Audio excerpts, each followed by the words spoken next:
et bienvenue sur cette chaîne, La Voix de l'Éternel Dieu, qui a pour titre « Poursuivez la paix avec tous ». Le deuxième texte de cette semaine est tiré du livre de Proverbes, en son chapitre 25, du 21e verset au 25e verset. Proverbes 25, 21 à 25. Méditons la parole de Dieu. Proverbes 25, 21 à 25. Si ton ennemi a faim, donne-lui du pain à manger. S'il a soif, donne-lui de l'eau à boire. Car ce sont des charbons ardents que tu amasses sur sa tête. Et l'Éternel te récompensera.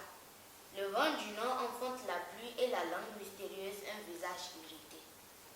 Mieux vaut habiter à l'angle d'un toit que de partager la demeure d'une femme querelleuse.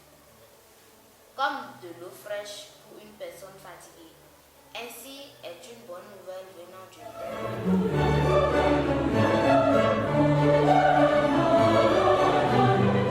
Bien-aimés dans le Seigneur, vous êtes sur la chaîne La Voix de l'Éternel. Nous allons aborder aujourd'hui un thème qui est intitulé la paix. Bien-aimés dans le Seigneur, il y a des enseignements de base qu'il faut comprendre avant de comprendre certaines choses. Bien-aimés dans le Seigneur, dans le livre de Matthieu 24, du 1er verset au 6e verset, les apôtres étaient en train de poser une question à Jésus, de lui donner le temps de son avènement et quels sont les signes. Jésus dit qu'il y aura des guerres, des tremblements de terre et qu'il faut que ces choses arrivent. Ça, c'est ce que Jésus a eu à dire. Lorsque nous quittons cette étape, Jésus nous dit dans Jean 14, le verset 27, « Je vous laisse ma paix, je vous donne ma paix. Je ne vous la donne pas comme le monde vous la donne. »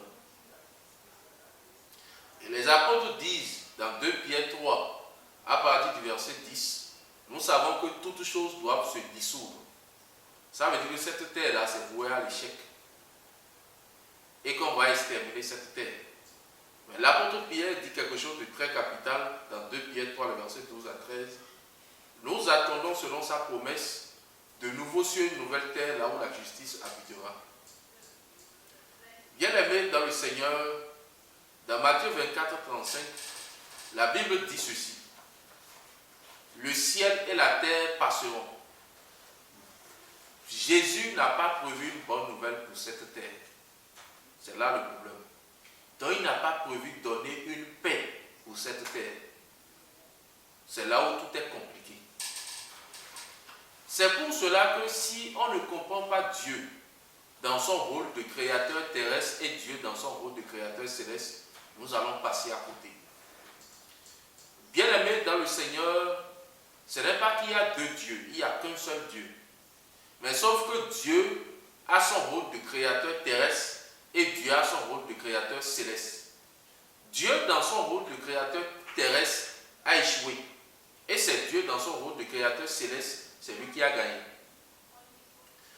Dieu, le Père créateur terrestre, n'a pas donné la capacité à ses créatures de se donner le salut. Lorsque nous prenons 1 Corinthiens 15, le verset 22, la Bible dit « Tous meurent en Adam ». Quand on dit que nous sommes morts en Adam, la mort dont on parle ici, c'est la mort spirituelle et la seconde mort qui est l'étang de feu. Donc en Adam, tout le monde part en enfer.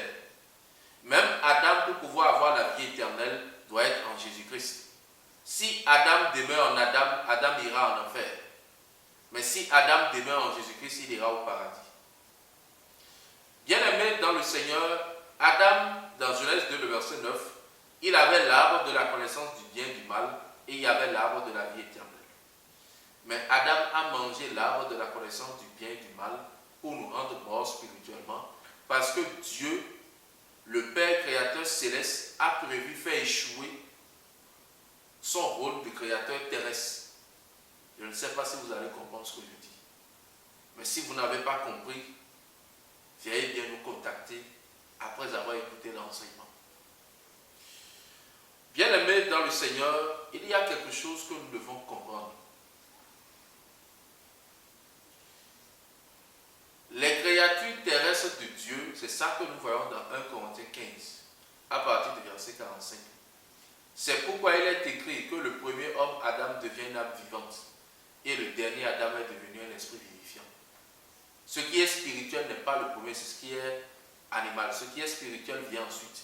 Le premier homme est tiré de la terre, il est terrestre, et le second homme est tiré du ciel, il est céleste. C'est de là où est née la compréhension de distinction entre Dieu dans son rôle de créateur terrestre et Dieu dans son rôle de créateur céleste. Vous allez voir qu'on a dit dans Colossiens 1, le verset 15, que Jésus est le premier-né de toute la création. On ne peut pas dire cela, c'est Adam qui est le premier-né de toute la création. Mais Adam est le premier-né de toute la création en ce qui concerne le sens de créature terrestre. Mais Jésus est le premier-né de toute la création en ce qui concerne les créatures célestes. Que le nom de l'Éternel soit glorifié. Maintenant, bien-aimés dans le Seigneur, Jésus dit dans Jean 18, le verset 36 à 37, « Mon royaume n'est pas de ce monde. Si mon royaume était de ce monde, les serviteurs auraient combattu pour moi. » Donc, le royaume de Jésus, ce n'est pas pour cette terre. Le ciel et la terre de Dieu dans son rôle de créateur terrestre va disparaître. Matthieu 24, 35. Lorsque vous prenez Apocalypse 21, le verset 1 à 2, la Bible dit « Je vis un nouveau ciel et une nouvelle terre. Le premier ciel et la première terre avaient disparu. » C'est pour cela que l'apôtre Paul dit dans 2 Corinthiens 5, le verset 1, « Nous savons que nous avons dans le ciel un édifice, une demeure éternelle. » Où est-ce que se trouve la vie éternelle? Apocalypse 22, le verset 2, c'est dans la Jérusalem céleste. Donc, bien aimé dans le Seigneur, ce ciel et cette terre voués à l'échec. Dieu n'a pas prévu donner quelque chose de bon pour cette terre. Maintenant, de quelle paix parle Dieu? Dieu nous parle d'une paix spirituelle. Romains 5, le verset 1. Étant donc justifiés par la foi, nous avons la paix en Jésus-Christ. La paix ici, c'est ce qui est dans la foi. Et cette paix, c'est Ésaïe 9, le verset 6. Donner à l'empire de l'accroissement une paix sans fin. La paix, c'est quelque chose qui est éternel. La paix, c'est la vie éternelle. C'est pour cela que Jésus nous dit qu'il nous donne une paix, qu'il ne nous la donne pas comme le monde donne. La paix ici, c'est la vie éternelle. Et cette vie éternelle se retrouve où? Dans la Jérusalem céleste. Apocalypse 22, le verset 2. Et cette vie éternelle est définie comment? C'est de connaître Dieu et celui que Dieu a envoyé, Jésus-Christ. Le premier à avoir connu Dieu, c'est Jésus. Et connaître Dieu, c'est connaître la vérité, puisque Dieu, c'est un Dieu de vérité. Somme 31, 6, Jean 8, 32. Et la vérité dont on parle ici, c'est la réception du Saint-Esprit. Qui est le premier à avoir reçu le Saint-Esprit qui demeure éternellement? Jésus, le sacrificateur céleste. Donc, bien aimé dans le Seigneur, Jésus est le premier à avoir reçu le Saint-Esprit qui demeure éternellement. Et cela lui a confié le titre de connaître Dieu, le Père créateur céleste pour la première fois. Et de celui qu'il a envoyé, Jésus-Christ. Jésus a été envoyé pour sauver les prédestinés. Dieu a tant aimé le monde qu'il a envoyé son Fils unique afin que quiconque croit en lui ne périsse pas, mais qu'il ait la vie éternelle. Dieu n'a pas envoyé son Fils pour que le monde puisse périr, mais pour que le monde soit sauvé. Et ceux qui sont sauvés, c'est Daniel 12, 1, c'est ceux-là dont le nom est inscrit dans le livre de vie. Donc la paix ici représente la vie éternelle. Ça, c'est la paix selon Dieu dans son rôle de créateur céleste. Hébreux 12, le verset 14. Recherchez la paix avec tous et la sanctification sans laquelle personne ne verra le Seigneur. Voir le Seigneur, c'est Genèse 32, le verset 30, c'est le fait d'être sauvé. Être sauvé, c'est le fait que ton nom soit inscrit dans le livre. Daniel 12, le verset 1. Recherchez la paix. Le premier à avoir reçu la paix, c'est-à-dire la vie éternelle, le Saint-Esprit qui demeure éternellement, c'est Jésus le sacrificateur. Et la sanctification. Nous sommes sanctifiés par quoi? Romains 15, verset 16. Nous sommes sanctifiés par l'Esprit. Qui est-ce qui nous a donné l'esprit? C'est Jésus. Comment est-ce qu'il nous a donné cet esprit? En étant sacrificateur, médiateur et Dieu. Matthieu 18, 20. Là où 2 ou 3 sont rassemblés à mon nom, je suis au milieu d'eux. Christ est au milieu de nous pour faire quoi? Pour nous sauver. Sophonie 3, 17. Être sauvé, c'est recevoir le Saint-Esprit qui demeure éternellement. Donc, bien-aimé dans le Seigneur, la véritable paix est donnée par Jésus, le sacrificateur céleste. Maintenant, nous avons les paix de Dieu le Père créateur terrestre. Voilà les paix de Dieu le Père créateur terrestre. Quelqu'un qui n'a pas une femme et qui n'a pas d'enfant, il n'a pas la paix dans son cœur charnel. Je parle du cœur charnel, je ne parle pas du cœur spirituel. Parce que nous avons le cœur spirituel et le cœur charnel. Il n'a pas la paix. Quelqu'un qui n'a pas d'enfant jusqu'à un âge donné, il n'a pas la paix en son cœur. Il est triste dans son cœur. Quelqu'un qui vit toujours chez ses parents jusqu'à l'âge de 35 à 40 ans, il n'a pas la paix en lui parce qu'on l'insulte. Quelqu'un qui manque du pain quotidien par jour, il n'a pas la paix avec lui. Quelqu'un qui revient du boulot et sa femme commence par crier sur lui, il n'a pas la paix en lui. Quelqu'un qui marche et on l'attaque, les bandits l'attaquent, il n'a pas la paix avec lui. Lorsqu'il y a le trouble dans un pays, on n'est pas à l'aise, on n'a pas la paix en nous.